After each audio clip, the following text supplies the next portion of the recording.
ladies, let's just do this. Ladies and gentlemen, the man who's becoming a legend in his own time, here with a repeat performance of something that we did about a week ago, and the calls on it have just been incredible, so we're just going to bring him in here and do to your... We do what you want, so let's just bring him in here. Ladies and gentlemen, with a repeat performance of the award-winning Night Before Christmas, here is the world's only singing weatherman, Mr. Rex King is here! Hey!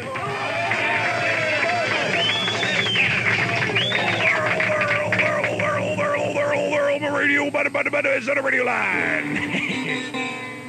Morning, Michael J. Morning, Jerry St. James. And morning to all of my Rex King Radio Rangers this morning. Yes, indeedy, Radio Rangers. Here I am, and I'm a-fixing to do a repeat performance for you here, because everybody's been asking me for it. I'm a-fixing to do my world-famous poem that I wrote especially for you here, Rex King's Night Before Christmas, right here. All right, hang on, here we go. Everybody's getting into the Christmas spirit and everything here. I figured I'd just go ahead and do this one more time for y'all here, since I love you and everything there. Ain't gonna do the weather this morning, no indeed. Instead, I'm gonna do the night before Christmas. All right, if y'all is ready, here we go. Here we go. Everybody got your tape recorders rolling and everything, because here we go. Let me get my guitar all untuned here. All right. Here we go with the 1975 edition of Rex King's Night Before Christmas. Here we go. The night for Christmas. 'Twas the night for Christmas, and all through the house, you could hear my wife smack me as I unbuttoned her blouse. Yes.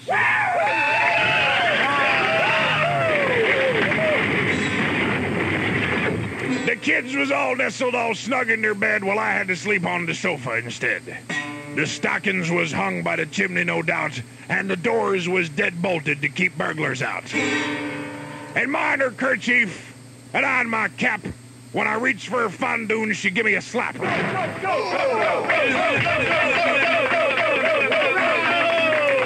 Then out on the lawn there rose such a clatter, I crawled neath the bed and I yelled, "Woman, go see what's the matter. I ain't going out there."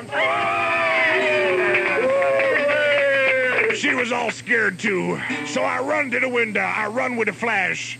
It was only the garbage men collecting the trash. Wow! Sure doesn't taste like tomato juice. Then what to my wondering eyeballs should appear but reindeer and an old wino dressed up like a queer. Well,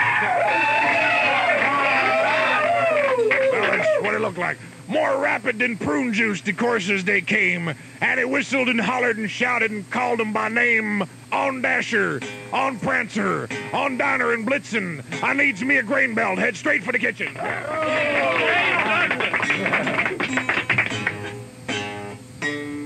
He broke in while I was a-turning around, and I heard him a-guzzling the beer he done found. His eyes how they twinkled, his dimples how merry. With them pointed shoes and makeup, he must be a fairy.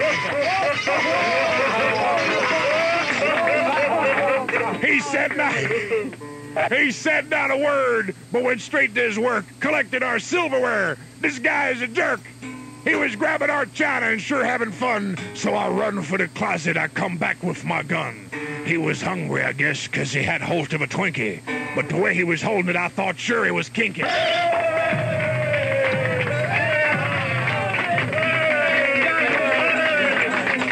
I turned on the lights and I pointed my gun and I said, "Now I got you, so don't try to run." Then I moved to the phone and I called for the cops, 'cause they's used to dealing with spades, chinks, and wops.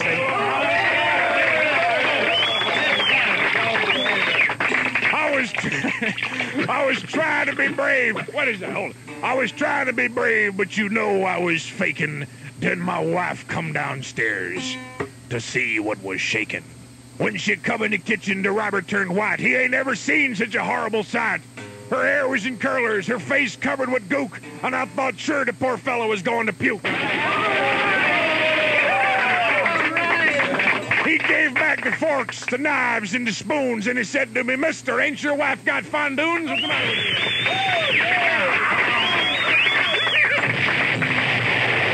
you?" He gave back the dishes, and he leaped for the door, and he hollered, "I just cannot take this no more." And I heard him exclaim as he's passing me by, "You married that ugly old woman? I'll never know why. Why?